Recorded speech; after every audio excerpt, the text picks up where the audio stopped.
Do miracles still happen? Welcome back to the channel.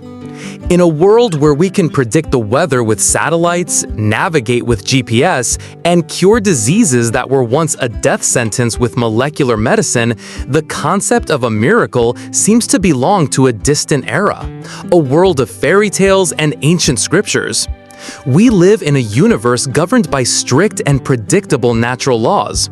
So, is there really any room for an event that breaks those laws? The question, do miracles still happen, isn't just a theoretical curiosity. It touches one of our deepest human longings, hope. When facing a terminal illness, a hopeless situation, or an unbearable pain, is all we have just statistical probabilities and the cold laws of nature? Or can we still hope for an intervention from the outside, a miracle that could change everything? Today, we're going to explore the nature of miracles, listen to the sharp critiques from the skeptics, and see if there are any signs that miracles are still present among us. First, we need to clear up a common misunderstanding. Redefining miracle. Does it really break the laws of nature? When they hear the word miracle, many people imagine an event that breaks or violates the laws of nature. For example, gravity suddenly stops working, or an object appears out of thin air. If defined that way, miracles seem very hard to believe. However, theologians and philosophers like C.S. Lewis have offered a much more nuanced view. He argued that a miracle is not God breaking his own laws, but rather him inserting a new event into the natural chain of cause and effect. The laws of nature themselves are not broken. They simply adapt and react to the new element that has been introduced. To make it easier to visualize, C.S. Lewis gives a great example. Imagine you put $100 in a drawer. The next day, you open it and find $105. Were the laws of economics broken? No. Were the laws of physics broken? No. What simply happened was that someone else, like your spouse for example, opened the drawer and put an extra $5 in. A new factor, an agent from outside, was introduced into the system. Similarly, a miracle is when the creator, the ultimate agent from outside the natural system, introduces a new factor. The laws of nature then continue to operate normally with this new element. When Jesus turned water into wine, the laws of chemistry weren't abolished. The molecular structure of H2O was simply rearranged into the more complex structure of wine by an outside power. So, how do we distinguish a miracle from a random coincidence? A mere coincidence is a low-probability event. For example, you're thinking of an old friend, and at that very moment, they call you. This is quite rare, but entirely possible according to probability theory. A miracle, however, is not only low probability, but it also has two more important elements: timing and meaning. It often happens at a critically important moment, often in response to a prayer or a deep need, and it carries a message, a sign of God's presence. For example, a storm that suddenly vanishes just before it hits a city where thousands of people are praying could be a coincidence. But for people of faith, that timing and context transform it from a random meteorological event into a miracle. However, we can't discuss miracles fairly without listening to the strong arguments from the skeptical side.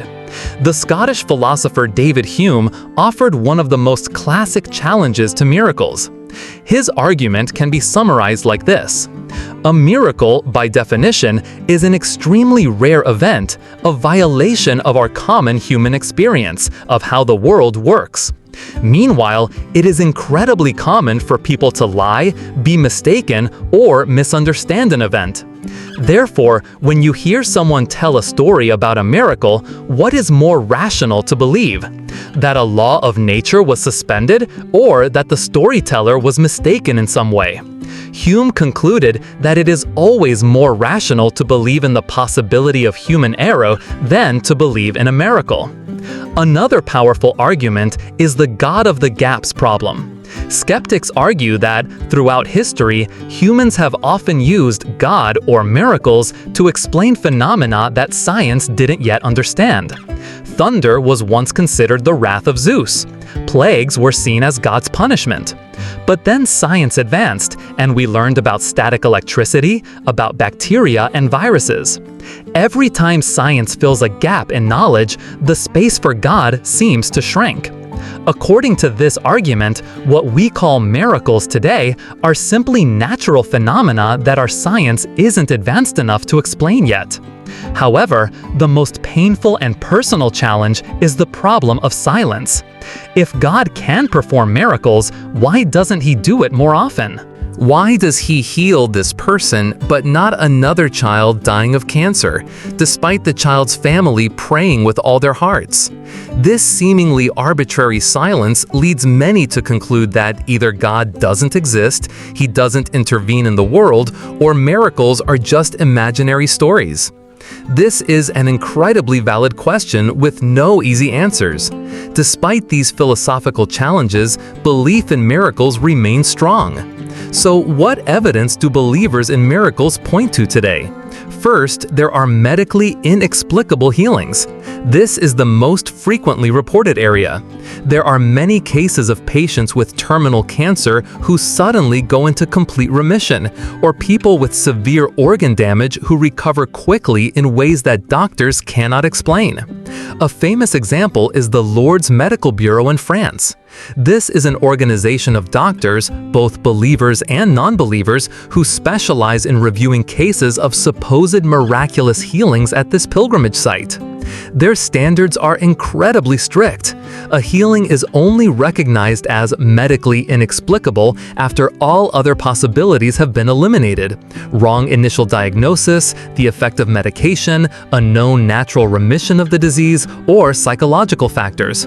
To date, out of thousands of claims, they have only officially recognized about 70 cases.